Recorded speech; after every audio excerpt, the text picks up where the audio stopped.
That's a good basketball team. Boy, do they move. How you doing? All right, They move fast. Christine. They're not a you real all set? big team, but boy, do they hit the... If we could call the meeting to order, and everyone rise for the Pledge of Allegiance. I pledge allegiance to the flag of the United States of America and to the republic for which it stands, one nation, under God, indivisible, with liberty and justice for all. Madam Clerk, could you please call the roll? Trustee Consolino? Present. Trustee Laha? Present. Trustee Reinders? Present. Trustee Fialko? Present. Trustee Pazmino? Present. Mayor Yukich? Present. Are there any amendments to the agenda? Yes, sir, there are. Okay, what do we got? I would like to move public comment to just above F. So we would be moving G to just above F. So we would have public comment before reports and communications, sir. Okay. And that would be it for me. Okay. And then we have a presentation of a grant from Will County State's Attorney James Glasgow. Which one? No. We're good? Okay. Do I read this one right now, or do we just, we're holding off on that one? Okay.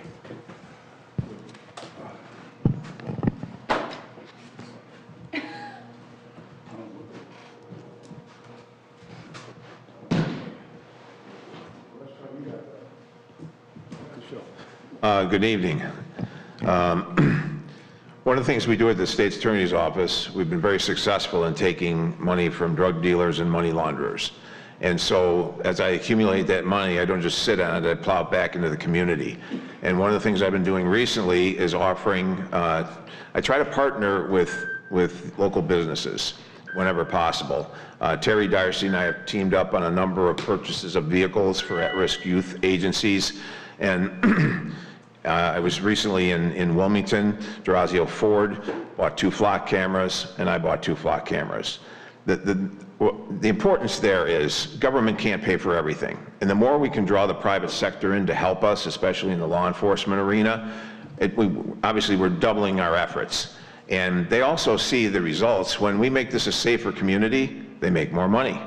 So it puts them in a better position. And so it's a no-brainer. You know, do we have any private partners here? We don't tonight, no, okay. Chief Lemming in Beecher, everyone know where Beecher is? Yes. You just keep driving and driving and driving, and then, you know, whatever. It's the farthest, most distant point out east. But he just became chief there, and he tried for a couple of months, and he couldn't find a local business to match it, so I said, okay, I'll just buy you 2. Well, he just called me a couple days ago and said, we got an armed robber with your flock camera. Well, now that thing just paid for itself, okay? And so I can tell you in the city of Joliet, we have solved multiple murder cases because of these flock cameras, and a number of them, we wouldn't even have had a suspect. So we took a very dangerous killer off the streets just with the camera. And for those of you who worry about invasion of privacy, these cameras focus on the license plate. They're not taking pictures of the drivers. And we basically have the northern part of the county pretty well blanketed. So if a stolen car comes in from Cook County, it's picked up immediately, and everybody who's on the flock system is notified. We can even watch the stolen car as it travels. And usually those stolen cars are here to do what? Carjack. And we just brought charges against an individual who did a carjacking in Chicago, but made the mistake of fleeing to Will County, and we caught him in Shorewood. And so we returned an indictment on a carjacking that happened in Cook County here in Will County. And he's in the Will County jail on a $1 million bond. Now, if it was left to the north, we kind of know what happens up there. No charges, back on the street, carjacking more people. And we've seen a clear deterrent. This is one of the rare ones that comes down here now, because we've got a number of offenders from Cook County in the Will County jail awaiting trial. Well, that message got back north. They don't come here anymore. It's path of least resistance, and we give them maximum resistance. I want to call it the Maginot Line between Cook and Will, and it's sad because the people in Cook are just like us, but they're under a different jurisdiction. So tonight I've got a check for $5,000. I don't know if you can catch something this big, but again, I'd like to present this to you. This will buy 2 flock cameras, and I know the village is also purchasing some.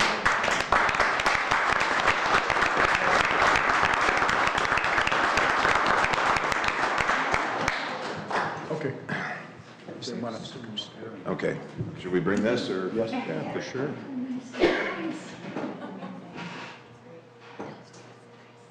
And I notice you've got Eric Hansen here as your attorney. Eric was Will County Assistant State's Attorney many years ago, so you're well represented.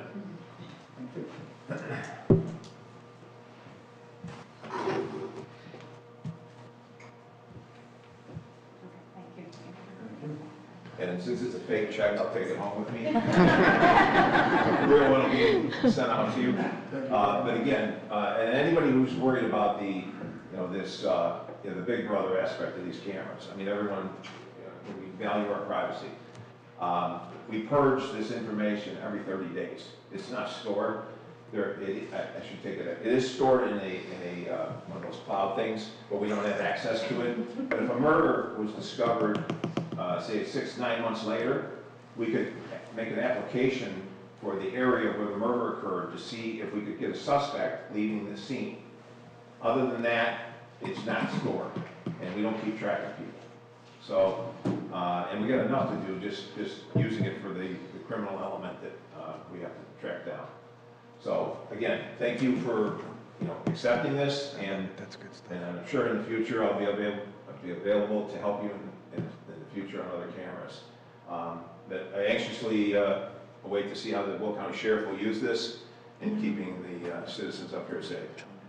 So, Thank you. yes. Thank you.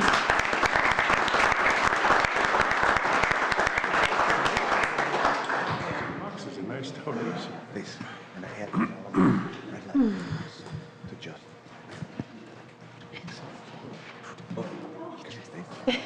Surprise.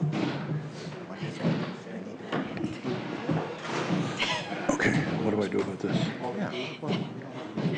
Will County Sheriff's Canine. Okay. Wait, what now? Is there another presentation? Yes, Okay. I can take that. Okay. Yep. Go ahead. Next, we have a presentation from the Will County Sheriff Canine units. They were so kind to come to the Ability Awareness Committee Roundtable last week and talk about their scent preservation kits. So we, the committee, thought it'd be wonderful to have them back to explain this program, and any way we can help would be amazing. And I don't know, did you bring your special guest today? Special guest did not come. Okay, wonderful. All right, go ahead. Thank you. Thanks everybody for having us, Mayor, Trustees. He's gonna be writing a check later. I'm not sure it's his Glasgow's, but thanks for having us. So the sheriff started this program pre-COVID, and then when COVID started, it really took the wind out of our sail. The sheriff's department has 7 canines right now. We have 5 narcotics dogs, an explosive detection dog, and then our newest dog, Lizzie, who is a bloodhound. She's a little bit different than the rest of them because she specifically can trail or track one person.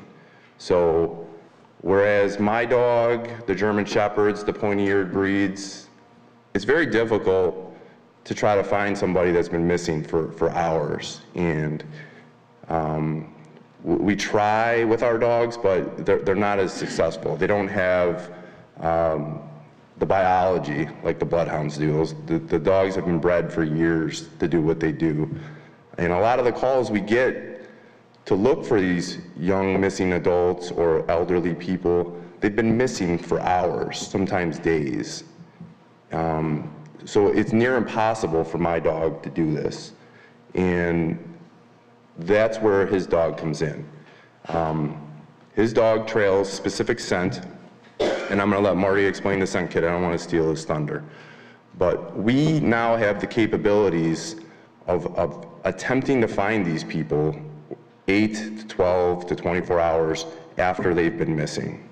Every person has a unique odor, it has a unique scent, and if the dogs have access to it, they could potentially find these people.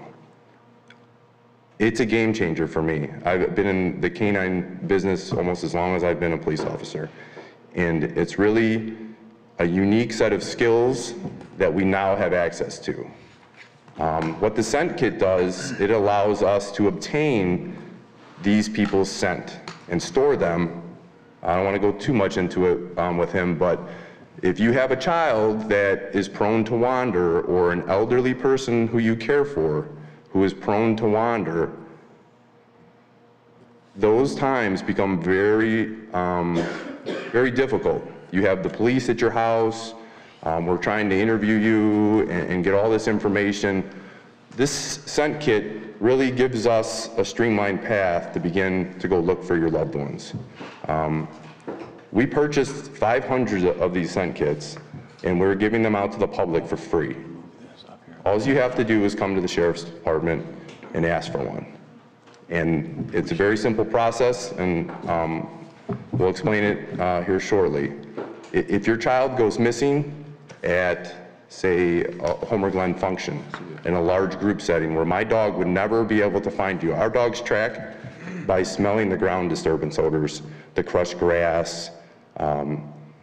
So in a large group like that, they would never be able to pick up your child's individual odor. We now have those capabilities. If you were lost in a building, if you lost your kid at a shopping mall, we would be able to go locate your kid if we had something of his that we could give the dog to smell. That's what the scent kit does. You take the scent kit, you keep it at your house, and then when we show up, God forbid that happens, we use this to give to the dog to go look for the loved one. So we're really trying to get back into to reach out to the public for help, so we can connect some of these dots now that the COVID thing is behind us for the most part. So we can start having these gatherings so we can reach the people and get these scent kits to where they need to be. We offer them for free. We started with the unincorporated areas, and then COVID happened, and then we were just really trying to get them to any family that needed it. So we just did an interview this morning with Fox News that's going to be aired, and hopefully we can start pushing these scent kits out. If there is a large demand in Homer Glen for scent kits, maybe that's something that the board and the mayor would talk about, maybe providing for your residents. I don't know. But if we run out, we're just going to buy more to give people because it's that important to us. I'll let Marty talk about the actual scent kit. Good evening, I'm Deputy Storts. So these scent kits, again, like he was saying, we're giving them out to, first, what we're trying to do is prioritize vulnerable individuals. So the young kids, the elderly, adults with special needs, anybody who's prone to wander. So that's going to be our priority at first. As we said before, we're not going to turn anybody away if they come and they want to get a kit for their child. But right now, we do have a limited supply. Once we see how far the news story that we did today, which airs tomorrow, goes with the public and see what the results are and how many we have left, we'll determine if we can get them out to other people as well. These are for sale. You can buy them yourself. They're, I think, about $20 a piece. We can supply all the information to Homer Glen if you guys want to buy a couple cases of these for Homer Glen. The company will put your Homer Glen sticker on the top. Right now we have the Will County sticker. So what these jars are, so this is a double wall glass. The company basically says that this is the best potential material that's going to hold the scent in for a while. What you do is, with the at-risk person that's prone to wandering, we're going to set them up with this gauze pad. So we take this gauze pad. If they can do it themselves, they'll do it themselves, but if not, there's gloves in there so we don't contaminate. As he was talking about, contamination can be an issue. So we'll take this gauze pad, rub it on our neck, on our head, as long as there's not like Axe spray or anything on the armpits, rub it on the armpits, and then we'll store it inside this jar. When it's stored inside this jar, the company tells us that it will be stored for up to 10 years. That scent will still be in here for up to 10 years. What we suggest is after about a year or two, have that same person go in and re-scent it up and stick it back in the jar. The biggest thing, and what he was talking about earlier, can be when we get to a house, the first thing we're doing, if we have a missing, the first thing we're doing, well, very first thing is checking the house. A lot of parents, when they lose their children, are frantic, of course. They don't check the small crevices. They don't check on the bed, under the covers. It's just like running through the house and checking everything. So the police come to your house and they're going to check the house first. The next thing we're going to do is we're going to look for a scent article. If we don't have a jar at the house, we have to look through dirty hampers, beds. Hopefully nobody else is sleeping in them. If there's 2 kids in the house, they could even be twins. They still have different scents. So if they share a hamper, now we have to go through a whole process which delays our search even further. This is the best thing to get us started. After you get this, we tell people to store it on top of their refrigerator. When we show up, we will know, when you get one of these, if you were to buy it yourself, we would just ask if you wanted to. You could call the sheriff's office, say that you have one. We will add it in the system. So when your address pops up for any reason, it'll show on the side that you guys have a kit. But when you do pick this up, we'll give you a form, we'll fill it out, we'll know that you have a kit while we're en route to the house. That way, if I would be the one en route in most situations, we do have a cooperation with Cook County, who have bloodhounds as well, DuPage County, Naperville. All these departments have bloodhounds. They know everything about these jars as well. They get there, we grab the jar, and we can get to work right away. We don't have to look through dirty hampers. We don't have to ask a lot of questions. Does anybody else sleep in the bed? And stuff like that. So they are, if we can get them out to people, they are going to have their benefits. We have handed them out where they said that they were going to do it, and then they never did it, so we went there for a missing elderly. They had a jar that wasn't even open. So the big thing is getting them out, and the second big thing is actually making sure that they're being used and stored correctly. So did I miss anything? No, just one thing I wanted to add. So we had a situation where we had a young girl taken out on a field trip, and I think she was autistic. Was it? Young boy. A boy, sorry. And they ended up, you guys all know that autistic children are prone to go to water. So they were at the Four Rivers Forest Preserve, and the kid ended up drowning. We didn't have a scent kit or a scent article. Those people left, and they didn't have anything. So now, like, if you're a teacher at a school, or if you're in any other organization affiliated with these kids, why wouldn't you have a bag of these of every kid that you take out in that event? It sounds crazy to me when I first started doing this, but now if I had a special needs kid, I would carry this with me everywhere. You know, it didn't really dawn on me until that incident. This is more important than leaving on the fridge. There's more going on here, and we really need to get out and push these jars. So I appreciate you guys and your time. If anybody has any questions or anything. Yes, sir, I had one quick question. Yeah. So as of right now, for anybody that would like this kit, Sure. they would need to refer to the Will County Sheriff's Department to purchase these? Yes, so on our link, we're gonna have it. You can come to the Sheriff's Department Monday through Friday during business hours, and you can just fill out a very basic form, a name, and we'll give you a scent kit. We're trying to prioritize, obviously, the at-risk people, and it's free of charge. And we'll actually have a thing online here shortly, because we've had people that have reached out to us that are elderly, that care for their loved ones who are elderly, that can't drive. So what they do now is they just email me directly, and I will go deliver one to them, because it's that important to us and to them. So that is going to be an option. There's going to be a link here in the next day or two where it says request a scent kit. So if you physically can't get to us, we will get to you, free of charge. Thank you, officer. Thank you, guys. Thank you, guys. Thank you so much. Thank you. All right. Next, we're going to go to public comment. No is signed in for public comment, sir. Okay. Well, that went fast enough. Next, we'll go reports and communications from the mayor and other officers. I really don't have anything to say today. Everything seems to be going pretty well.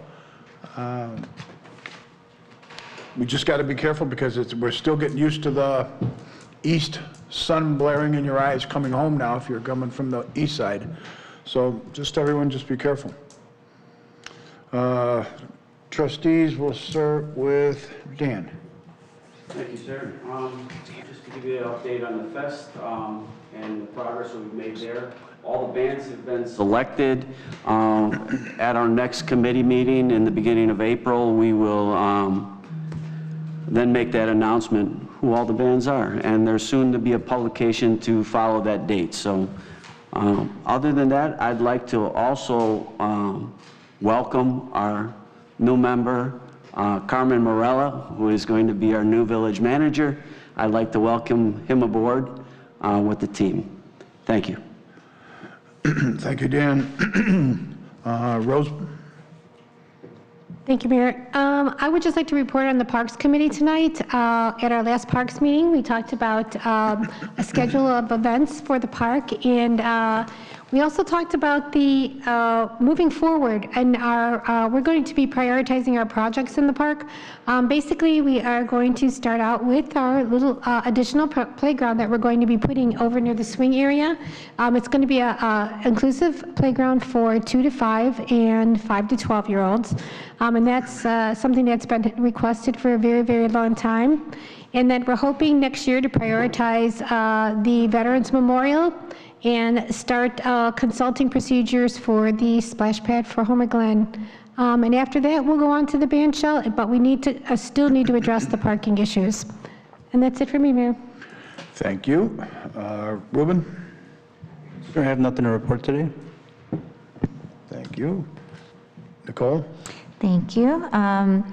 Like I had said earlier, we had our first responders roundtable, and it went really well. And I just want to thank the Will County Sheriff Department, the Canine Unit, and our fire department for coming and just really pouring into the community. It was just a really great educational event, and I'd like to host more because I felt like I learned so much, and we're just so lucky to have passionate first responders that showed up and gave us their time and shared some really great stories with us. Like I said, we had the Canine Unit here today. Our next event will be April 26th. We're hosting a sign language course, and that's open to the public. We're going to be posting a link the first week of April to sign up for that class. We're starting to help plan for the Homer Fest. Trustee Fialco has asked us to be a part of the Special Needs Day, so we're really excited and honored to do that. So we're going to be doing that as a committee, and we're excited to offer that again this year. And as always, if anybody who had attended in the past has any recommendations or any comments or things they'd like to see, please feel free to reach out to us. We have 2 special awareness days coming up. Tomorrow, March 25th is National Cerebral Palsy Awareness Day, so to remember to wear your green. We also have Saturday, March 26th, which is purple for Epilepsy Day, so some of the board members have worn purple today for that. Purple Day is an international grassroots effort dedicated to increasing awareness about epilepsy worldwide. Also, I'd like to wish the families from 33C a happy and healthy and safe spring break coming up. That's my report. Thank you, Nikki. Jennifer? I have nothing to report this evening. I just want to wish the best with the new endeavor to Mr. Morella. I know it's not going to be an easy job, but I have faith in both you and your integrity, and just thank you for tossing your hat in the ring. And thank you. Village Clerk. Thank you, Mayor. I'm happy to report that for our business licenses, we only have 19 home businesses still outstanding and 16 commercial. That's a record breaking for the village. So I do want to thank Penny Wright for all her hard work and all she's done to help me in this process. But yeah, we're only down to 35 and we're still working on them. Good. Thank you. Village Attorney? No report, Your Honor. I do not have any report. Thank you. Okay.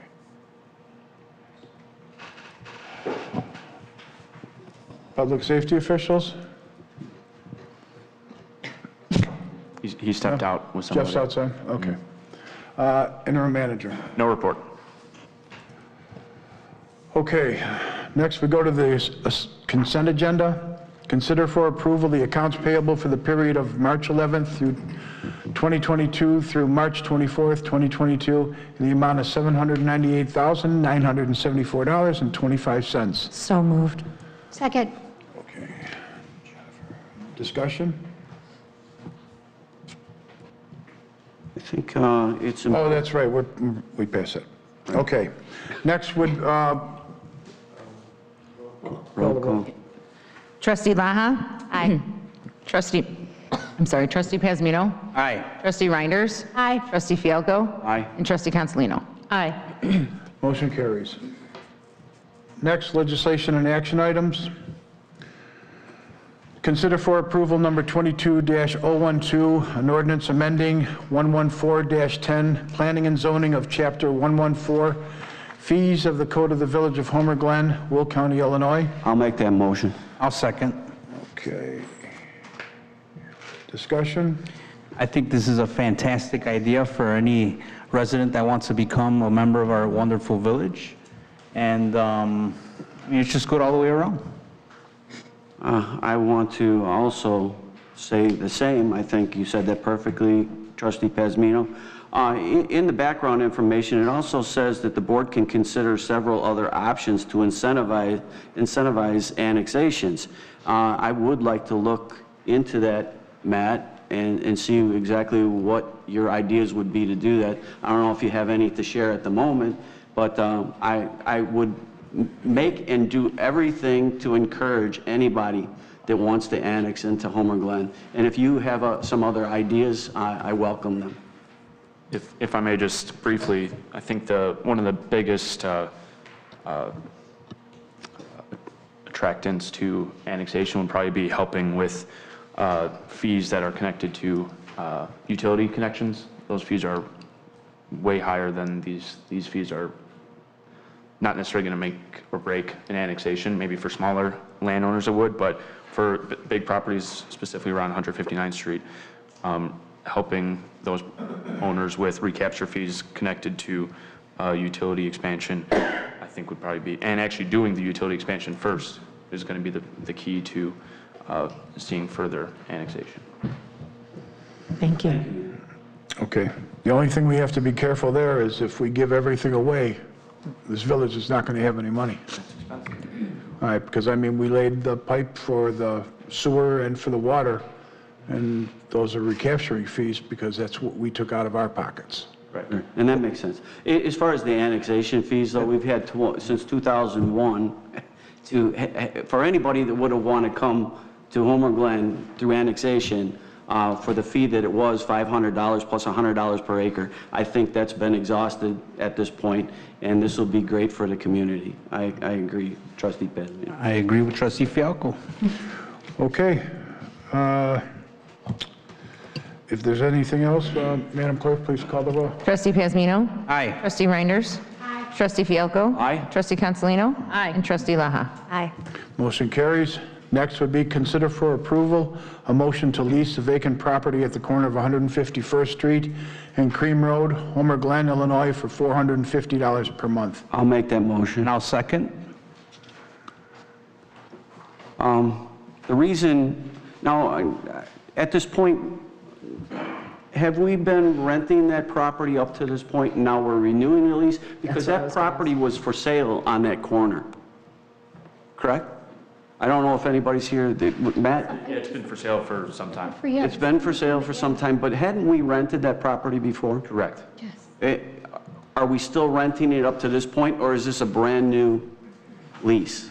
This is a new lease for the rest of 2022. Okay. We hadn't renewed it until this point. Okay. So it's a yearly lease?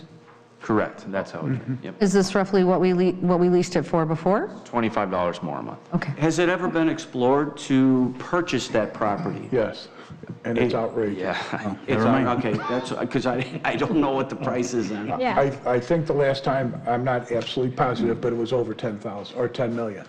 Oh, So, okay. no, it's not. All right, the reason that I think it's good, this is good to keep on the books right now is until we figure out our parking problem. This is an inexpensive way to help out with Heritage Park and the parking issues that we still have over there.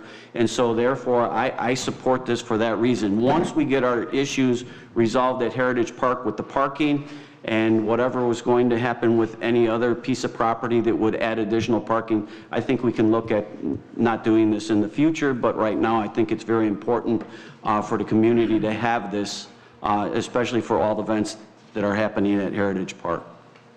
Okay. All right, any other discussion on that?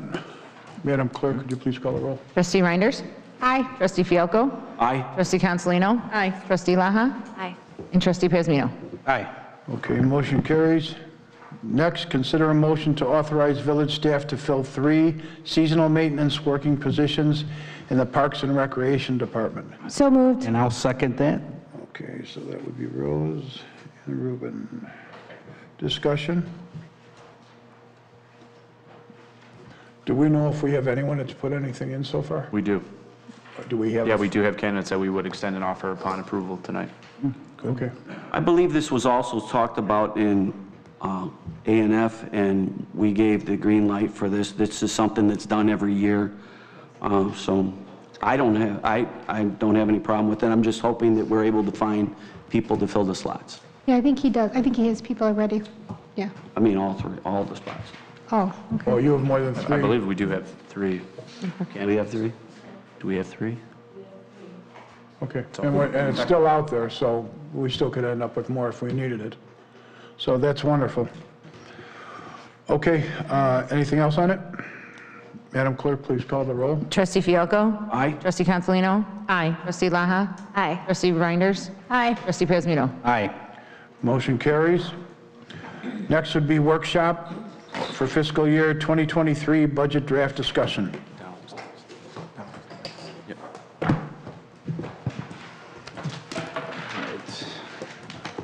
Thank you, Mayor. We have the proposed budget for next fiscal year. I'd like to thank the trustees for reviewing the documents and giving me feedback. I'd also like to thank the department heads. When we started this process in early February, we requested a 10% reduction in their budgets, and they complied. So this has moved along quite well so far. Their state revenues have been very healthy and good for the village. That made this an easier process than you would imagine.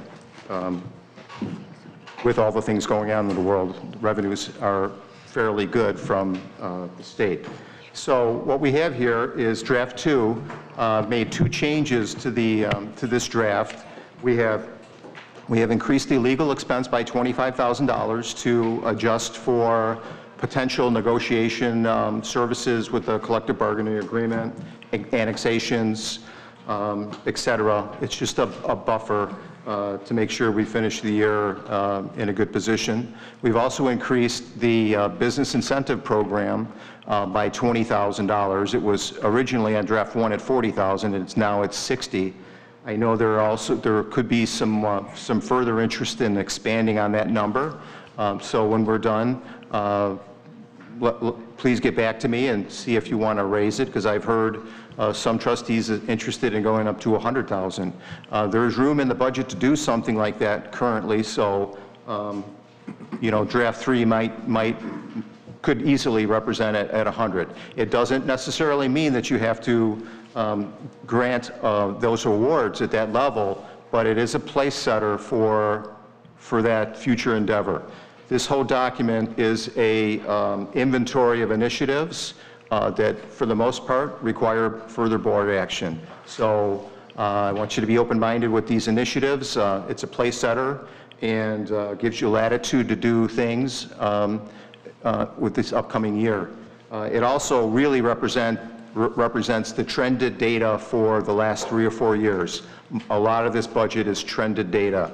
So I'm going to jump right in.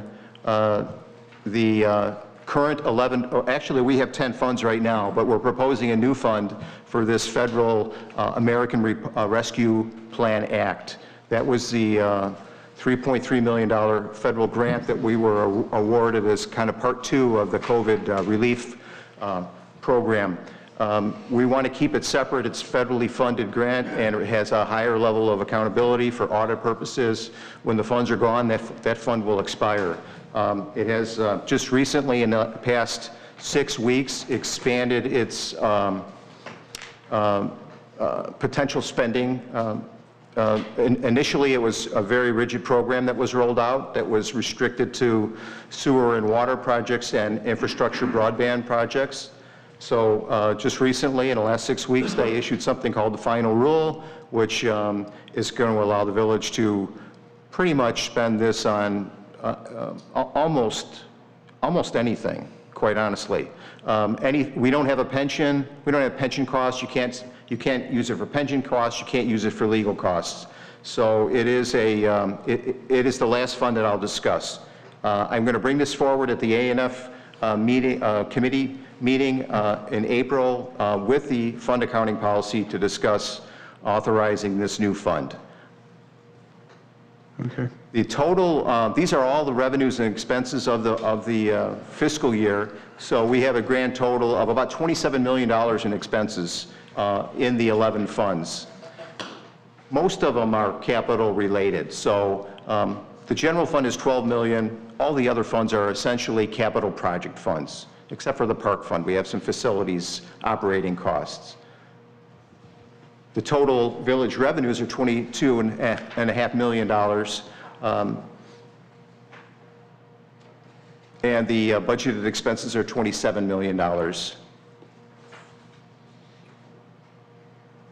The general fund has currently, we're projecting the opening balance on May 1 to be $8.8 million. Our fund accounting policy for the general fund says that it shouldn't maintain more than 6 months of budgeted expenses in its fund balance.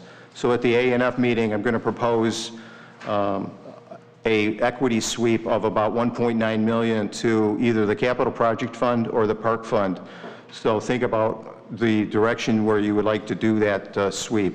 We've done sweeps for many years in consecutive. I didn't think we were going to be able to do this year, but we've had a really good year with sales tax and income tax, and we've had some vacancies in the staffing, and the budget for the Public Works Department that we inherited, we've come in quite a bit lower. So we've realized some savings, and so we're going to be capable of doing another equity sweep that I'm going to bring forward to A&F in April.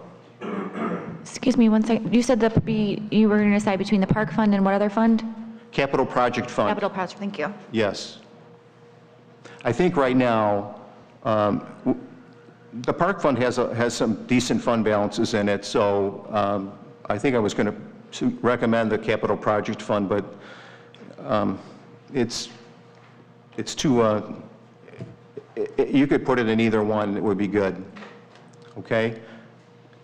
So here's our revenues, and we've noticed that we were heavy in sales tax in the, not too long ago, in the past 2 years. We had a high concentration of sales tax as a % of our total revenue. We've started to see some spreading, and it's good for the village. It provides some more stability to the village. You have gaming tax now, and we get 8% of the cannabis tax that the state collects.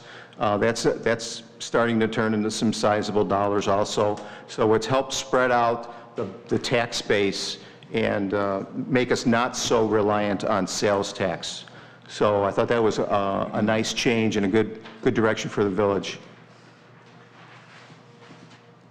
Of course, the reason why we're going to be proposing an equity sweep is because the sales tax is up about $1 million from the previous year.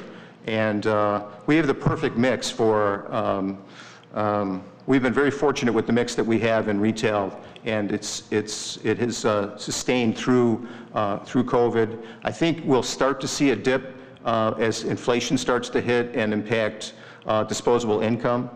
So what we did for next year is we took the average of 21 and 22 with a small COLA. So you can see I'm projecting a little bit of a dip. We'll probably see a little offset because fuel prices are so high. So there's quite a few dynamics going on in sales tax, but it's been a real healthy revenue for the village. Income tax also, as the stock market booms, people have more capital gains, they pay more income tax. and we start to see the trickle-down effect. So we also have seen a very sizable increase in income tax. That's a per capita revenue. When we did this budget last year, I believe it was $114 per resident.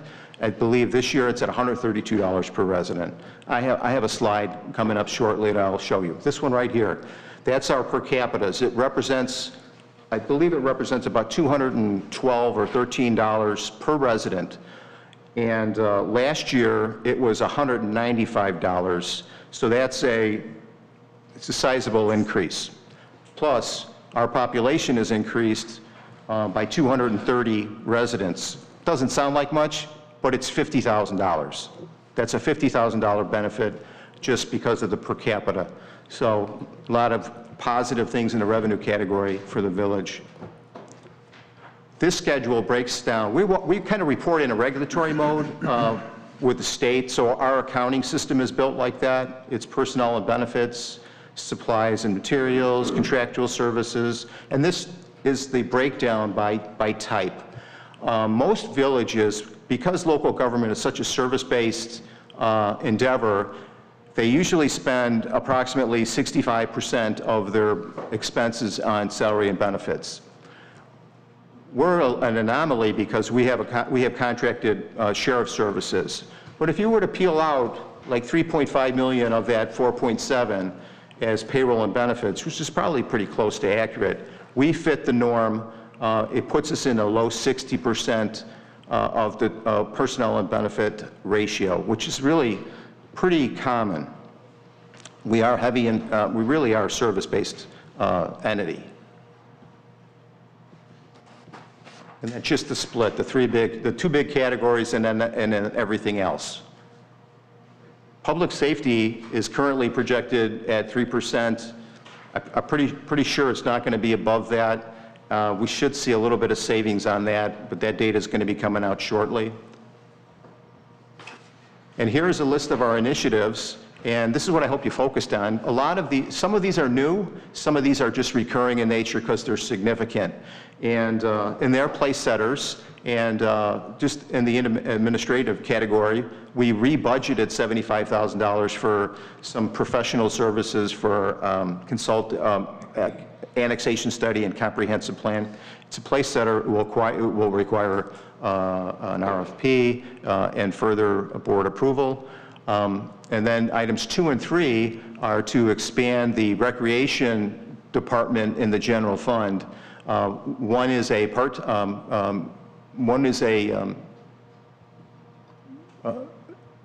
was for a full-time director with a projected start date of August, and the other was was that a part-time? Correct. Yeah, and a part-time rec assistant. Item 4 is just the anticipated program revenues for this year. And we have a corresponding revenue account with $21,000 that offset it. We do not make any money. We do not upcharge our program expenses. So it's a net zero program. The item 5 is a service we do. We do newsletters and mailings. We're anticipating about a $30,000 cost. It's a recurring cost that we have, as well as the mosquito abatement.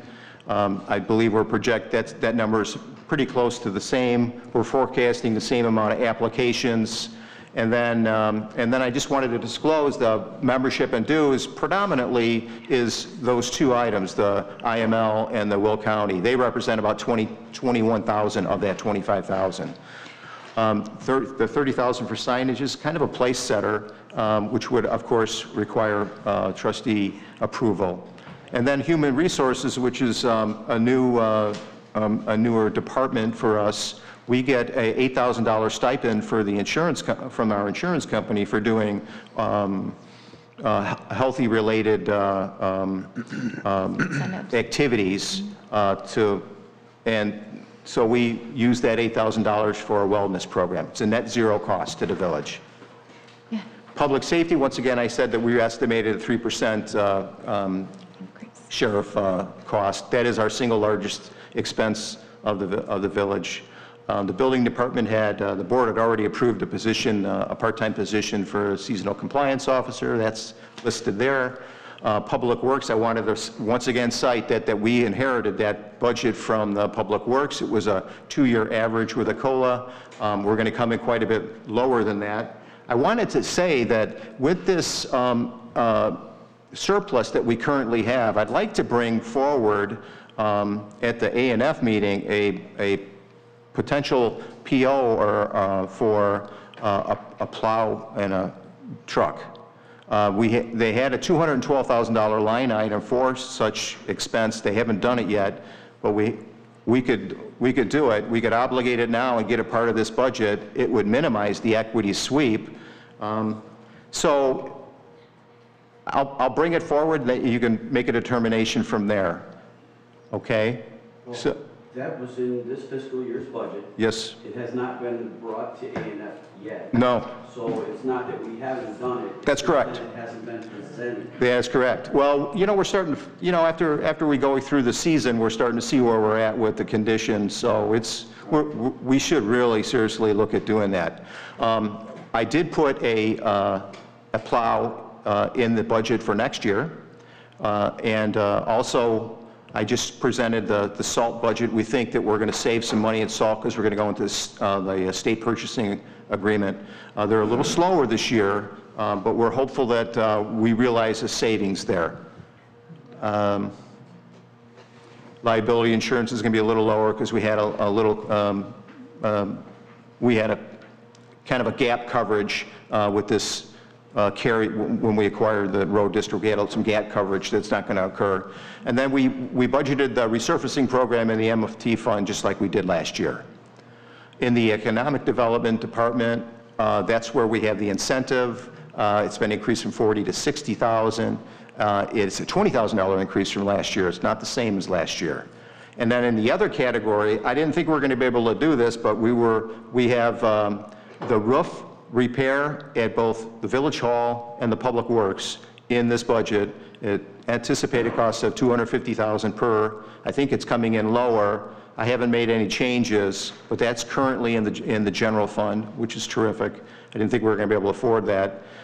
We did budget for staff development and cost of living allowances. I think I put a 3% factor just so that we have a place setter to go forward. And we once again budgeted $150,000 for contingency, which generally we never use. It's more of a hedge against shortfalls in revenue. We do have a new incentive agreement that probably will kick in with the Phoenix. It wasn't too long ago we were spending $500,000 in sales tax incentives. I think if you go back to 20, we probably had $500,000 in incentive expenditures. That's really great stuff because you got to produce sales tax to earn that. But right now, those all earned out, and we have a very small incentive agreement with Phoenix that's based on the sales tax that was very similar to the one Big R. Yeah, it's heavy on the village sharing. Okay, so that was all of the general fund initiatives. There is a typo. This is an employee count. There's a typo. Economic development only has one full-time employee. So in this fiscal 22 makes the assumption that all the vacancies are full. Okay, so what this really presents is that they're requesting 2 additional positions, and those were the 2 net, because you have 2 in the rec department and 1 in public works. And I believe we had a reduction, didn't we? The summer interns down, right? We have their summer interns. So it's a net change of 2. And then the next several pages are the detail. They starting on page 32. It's the detail. It's the guts of our budget. And certainly, I don't necessarily want to go through all of it. It's grouped pretty nice, with tax in the revenue category where taxes and fees and licenses, fines and forfeitures, miscellaneous. Reimbursements is kind of new for us because now we charge a lot of the services back to the road district. We sell fuel to some of the other taxing agencies, and we're not allowed to net these activities. We record these as intergovernmental reimbursements. It's a good measure of what we're doing in addition to providing the services of Public Works too. So this is where we show our revenues at 12.1 million. Actually, that 12,166,000 is the total revenues. We have revenues and expenses, total expenses of 12 million at 16,000. Currently, this budget is forecasting a surplus of, is that 150,000? Yes. 150,000. That's pretty good with all these initiatives in there. So I think that, pleased to report that with all these initiatives, you're still looking at a projected surplus for the general fund. That's their, this is the fund that when you go to the outside world, the bond markets and the financial markets, this is the report that you're graded on. This is your performance fund. And I think it holds up well. We have good sound policies here, like our fund policy, and I think it holds up well. We could get good, we would rate very well in the financial marketplace. I don't think we need to go there, but we would currently rate very well, as we did 10 years ago when we did it. So special event fund, this is the festival and some of the non-program related activities that we do. And we start the year with 185,000 because the fest has been very good and very successful over the years. It has received some seed money from the general fund in years past, but not recently. It has been self-sufficient. We're anticipating revenues of 209 based on what we do is we budget a revenue equal to the expense of the festival. So that 187.5 is actually the budgeted expense for the festival. We're going to get some, we hope to get some sponsorship and some special fee and donations. So the total revenues in special event are 209,000, and the expenses, once again, festival expenses 187. Some of the activities, I think you've seen the detailed reports on that. Sue Stylen has put forward. She does a good reporting on all of the activities that they do, and they're looking to expand on. The special event fund is assigned some labor cost. I think there's 3 staff positions that have a % of their salary assigned to special events. That sum is 61,000. And then we have some of the recurring expenses there for the total of $316,800. Environmental fund, $81,000 to start the year. The revenue is the surcharge on the residents' refuse bill. It's earmarked for environmental endeavors, and we anticipate about $42,500 in expenses. And we do have a staff liaison that we assign to that. We typically do 1 conservation event a year, such as hazardous waste, and some of the other expenses are recurring in nature. This is really a restricted general fund. It rolls in, when you get the audit, this is really not a standalone fund. It rolls into the general fund, but we like to keep it separate so it has its own funding, cash funding. Okay, it's not combined with other general fund stuff. So the special event fund and the environment fund are both both restricted general fund funds, and they roll into the general fund, but we have separate accounting of them. Water management is a fairly new fund. It's really its origin is the sewer line that was put in, and we received some pretty significant revenues for recapture and tap-in fees. And this is what you call an enterprise fund, which in accounting terms means it has to be self-sufficient.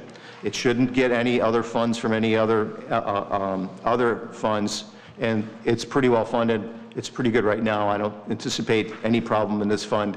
As a matter of fact, as you develop more of the community, you'll have more customers and you'll be able to recoup the cost of that sewer line. That's the theory of it. So We do tag, so we have one customer, and we charge them for the processing, and that's anticipated about $40,000, and that's the cost. So it's a net zero. We now can rebudget some of the other maintenance items, such as the lift station, that was previously done out of the capital project fund. But so we're tagging it with some legitimate water management type of expenses. MFT, this is the state motor fuel tax, and it is pretty rigid. IDOT sets some pretty rigid parameters for what you can spend it on, and we do, it's kind of a capital project fund. It currently has about $2.9 million, and we're expected to bring in about 1.8, and that money is from our motor fuel tax, that we get from the state. The state, when they increased the motor fuel tax by 19 cents a gallon a couple years ago, they pledged that revenue, sold bonds, and they're giving the money back to communities to do capital project work. We have two more estimated installments, actually, yeah, two more, and then it's done. We'll have all 6 of our installments, which is about $1.6 million. So that revenue will not recur into '24. The item number 3 is the IDOT reimbursement on the Phase 2 engineering of the 151st widening project. The item 4 is a fairly new recurring revenue, and then we get a small amount for high growth community. So we're anticipating about 1.9 million in revenue, and here is our expenses. I like to forecast all of our work, all of our future MFT project work is in here. That 151st Street widening project is a multi-year project, but I think there's about $2.5 million, maybe even more. It's on here, there's 3 or 4 different phases on here. So I like to put it on here just so I know that we can pay for it, and I'm not gonna, we're not at jeopardy of over-obligating the fund. So the biggest thing in here is the 151st Street project. We have the annual resurfacing project, which is 1.2. There's some more, a little bit of engineering down below. It's about 1.3. That should be going out, is it going out to bid soon, or? Which aspects are? The resurfacing? Correct, yes. So we'll have to see how that goes. Petroleum's really high, so we may have to scale back on the roads that we do. We may not be able to do as many as we did last year, because I got to believe it's going to be tougher this time. And then the other items are pretty recurring in nature. So that is our list of MFT endeavors, 4.3 million. And so at the end of all that, we still had $400,000 or $500,000 of MFT funds available. The next fund is the Home Rule Sales Tax Fund. And previously, this fund was obligated for debt retirement, and we paid the bonds off last year. So now, that money goes into the Home Rule Sales Tax Fund. Our fund policy says that those funds can be transferred to the Capital Project Fund, or they can be transferred back to the general fund. Not intending to do that, but that's a nice safeguard for future things that may come up. It also says that the fund balance shouldn't be more than 50% of the annual sales tax. So in order to get back down to that at the end of April 30th, 23, we're forecasting a transfer. This is a sweep, essentially an equity sweep of $5 million to the Capital Project Fund.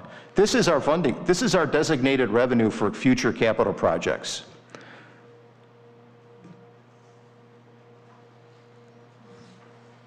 And of course, home rule sales tax was just as good as regular sales tax. We've seen about a 22% increase from the previous year.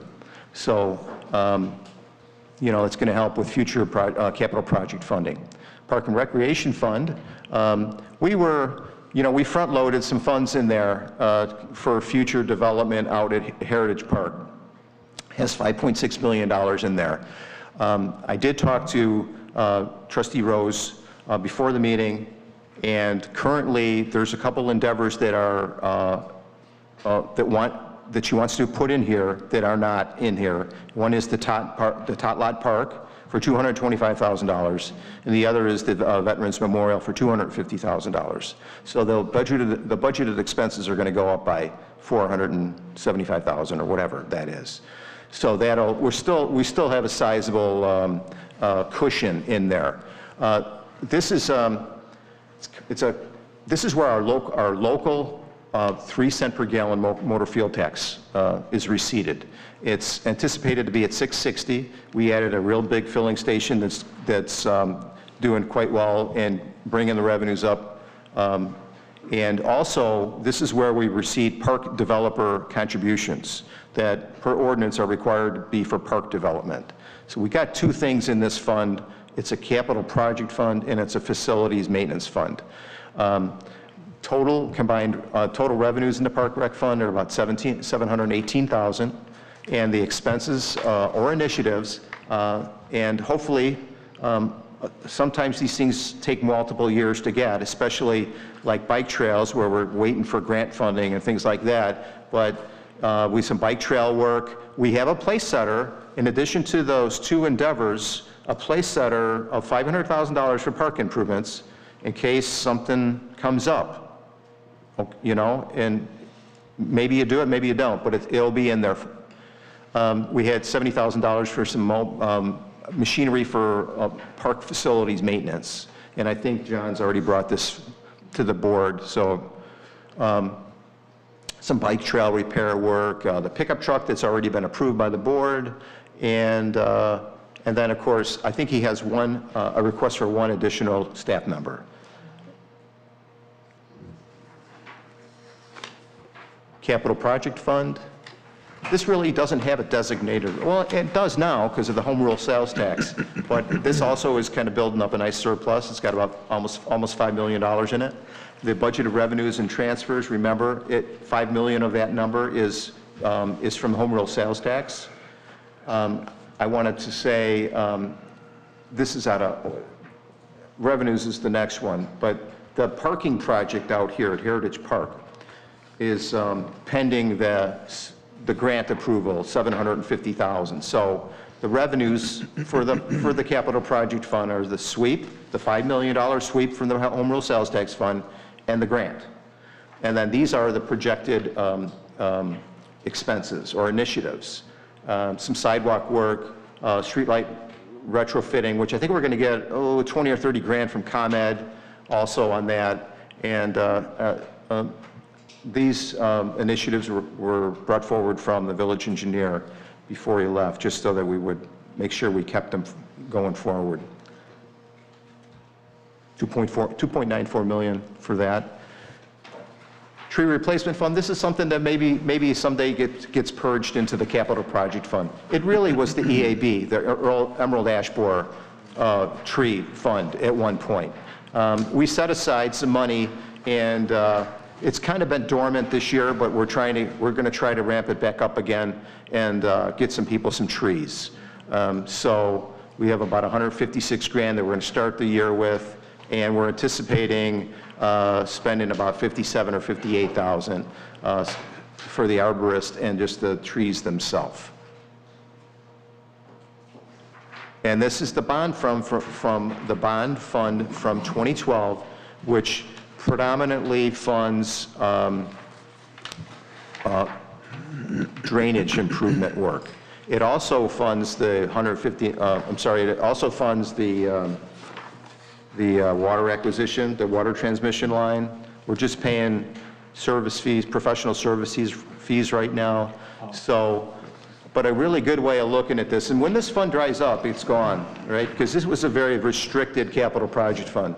So when we do about 1.2 to 1.5 of drainage improvement work per year. So next year, on May 1st, we'll probably have 3.6 million. That means we'll have 2 more years of drainage work that we can fund out of this. But you know, you have home rule sales tax, you have money elsewhere, but this is going to dry up, and eventually it will go away, and we'll be doing future drainage improvement work out of the capital project fund. So that 159th Street IDOT is, it's a balance on the expansion project. We never got billed from IDOT. I think it's the last year you're going to see this. I'm going to get rid of it. So we anticipate finishing there at $3.6 million. The last fund, the newest fund, is the American Rescue Plan Act. And it was $3.3 million.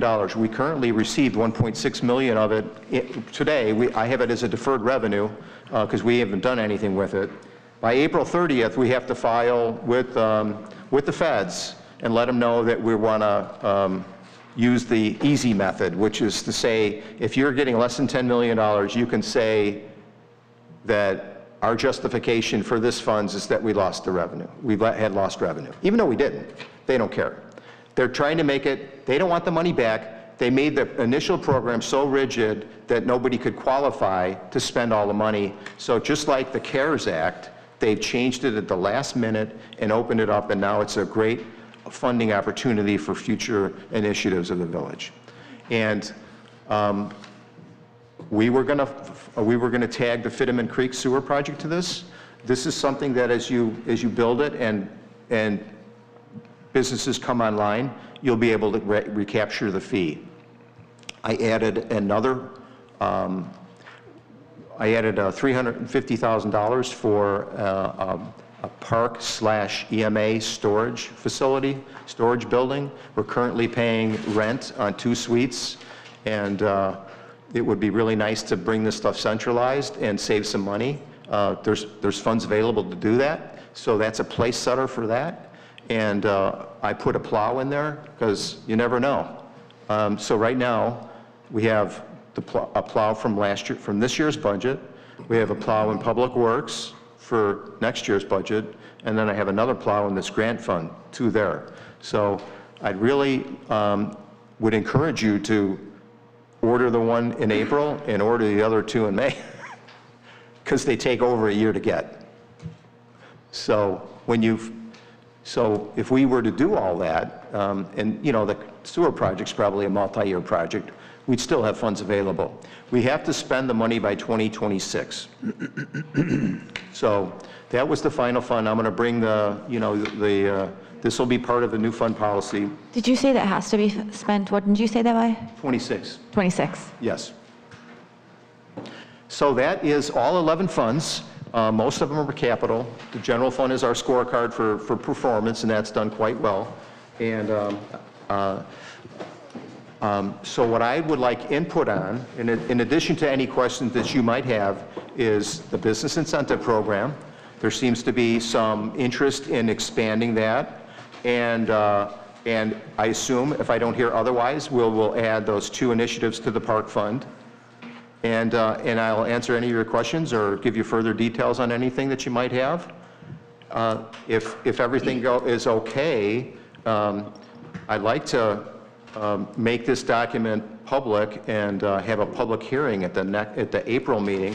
We would have it available for 10 days here at the village. Sometimes we leave it at the library. We could put it online. And then in the second meeting in April, we would have, the board would vote on approving it. And that way we would have enough time to get it to the Will County Clerk's office by the end of April. When would, if there were any changes to be made to this, when is the last, the final date where changes could be made before? Well, up until that second meeting in April. It's kind of a protocol. There's a couple things. I don't like to change the budget after it goes to a public hearing. That's why I was asking. And I don't like to have the board vote on the document the same day of the public hearing. So you're thinking public hearing first meeting in April? Public hearing first meeting, vote on second meeting. Okay. So we still have... That's a good protocol. You can probably do it on the same night, but you're running up against it, and it's just, okay. I don't think, it's bad optics to me. Right. John, I haven't had the time to do comparables just yet, and I will be doing that with this document compared to the last fiscal year, but the initiative that you had sent out was a 10% reduction to the department heads. With that request and this document, does that reflect a 10% reduction, or how did that work out? The only exception was, so I do all of the payroll and benefits data projecting.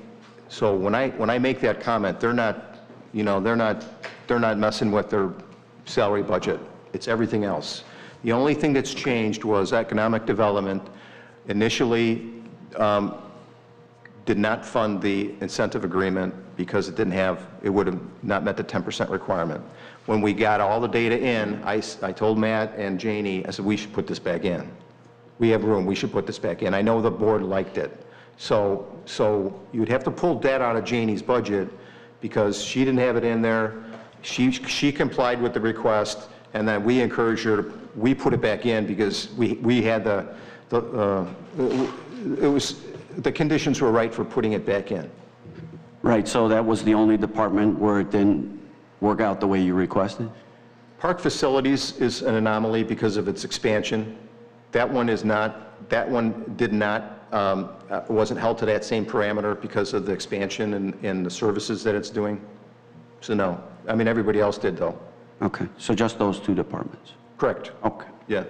Thank you for all your effort that you put into putting this together, John. Okay, well, it's a team effort, and I appreciate everybody's help and input on it. So certainly, if there's more questions, you know, feel free to contact me. I'll make these changes as soon as I can and look to bring those other initiatives through to ANF. John, have you been able to, I would like to request that you make a meeting with the new VM. Oh, I met with them Okay, today. you did, okay, I wasn't aware of that, but no, that's good. Okay, so I just want to make sure that input was included from there, since he does understand budget, so. My only concern, you guys, with the ARPA fund, and I was just telling Nicholas, is, you know, once we spend this, it's gone. And I'm, you know, I think I've discussed with you before about the MFT fund, where it didn't come in, where it was projected to, what was that in 2019? Then we had COVID in 2020, and 2021 didn't get much better, but it improved a little bit. It's just, I have so many concerns about spending, you know, most all of it, if, God forbid, nothing comes in as projected again, is we don't know where this inflation rate is going to go and the effect that it's going to cause. So that's the only one I'll be, you know, kind of talking about, okay? Yeah, the biggest is the sewer. Yeah, no, and that I understand. And, just you know, if that's something for a future year, I really like to, you know, hit what you want, let's hit it. Even if it's not this year, it's next year, or whatever, you know, so that you're obligating that balance, because when that balance is it's gone, it's gone. Right? And then you said we have to use it by 2026? Yeah, if you have interest in it, leave it in there, even though you may not do it next year. But I understand, and it just changed, so we really haven't had a lot of time, and you haven't had any time with it either. So it's really new. Thank you. I had a comment about the plows. I really agree with you as far as, you know, putting in that one replacement. Probably, I know we spoke before, maybe even putting two in, because I know there was 3 or 4 of them that all broke down at the same time. Yeah. And these units really take a beating, especially with the salt and all the upfitting. So I strongly, you know, urge the board to consider that. Should I come to ANF with 2? Because the pricing isn't going to go down. When you say 2, do you mean 1 from fiscal last year, and No. 1 for fiscal this year? No. Or 2 for this fiscal year? 2 this year. Let's do 2 in April. You said that we're pretty much. Yeah, you have the funds to do it. We've had a gap, you know, there's a big gap in the difference between budgeted expenses and actual. So you could do it, you wouldn't violate the budget, you'd still come in under budget. So If we could bring that to ANF, that would be great. Yes, Okay. I agree. all right. John, thank you so much. You presented this in a way that was really easy for me to understand, Oh, good. and I was able to follow it, and I'm just really grateful for that. Thank Okay. you. Thank you. I agree. Thank you, John. Thank you. Thank you. Okay, is there any old business? Old business. Is there any new Yes, business? there is one thing with old business, of course. Matt, could you give us an update on the flock cameras? I sure can. Installation, please. So 2 cameras have been installed. There are 5 cameras that are on Will County right-of-way that are just going through that permit process, so they have not been scheduled for installation yet. And those are the 5 that, once that 7th camera is installed, that is when that 60-day clock would begin. Begins, okay. Did they give you an estimate as to when they thought those other 5 would be completed? I do not have that. No? Okay. Thank you. That would be it from me, sir. Okay. On old business. Is there any other old business with anyone else? Is there anyone that has something for new business? Sir, yes, I do. So today I was inspired by the Will County Sheriffs and the program that was brought in for the scent kits. I know we have programs for our parks, we have programs for our businesses, but I think something like this for one of our greatest assets, which is our children, our seniors, our special needs residents, I'd like to introduce something, or maybe, obviously put it in maybe for the next meeting or a workshop or on the next agenda, something in which the village can contribute something locally for our residents as far as the scent kits are concerned. I know I personally would like to donate, I'll donate $2,000 for it to get it started.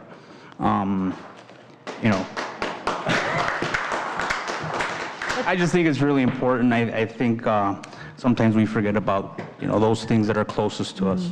That's really nice, Ruben. Thank you. I know I was moved by this program too, so I'm glad that you saw value in it as well. Thank you. That's awesome. Thank you, guys. Thank you. Okay, next is executive session. So we're going to have to take a 5-minute time off. 5 minutes. Mayor? Might take me a little longer. 5.5. All right, so I need a motion to go into executive session. Second. Gary, I think, We want to finish this. Mayor, if I may, Why just, we're going to closed session. exactly. I have nothing for probable and imminent litigation and nothing for collective bargaining with Local 150, other than I will be requesting that the meeting we have scheduled on April 4th be extended for approximately a week to 10 days so the village manager can become involved. I do have an item under Personnel 5 Illinois compiled statutes 120/2C1 to present to the board the specifics of the village manager's contract. So that's the only item I have for the closed session. I don't know if Eric has anything or not. I do not. All right, so then the only thing that we have right now is the one for personnel. So do you need a bathroom break or? 5-minute break would be nice, sir. Okay. Christine, could you please take roll first? Trustee Consolino? Aye. Trustee Laha? Aye. Trustee Pazmino? Aye. Trustee Reinders? Aye. And Trustee Fielko? Aye. Okay, we got a 5-minute break. Brent. Needs skate. Joe, I'll look for that.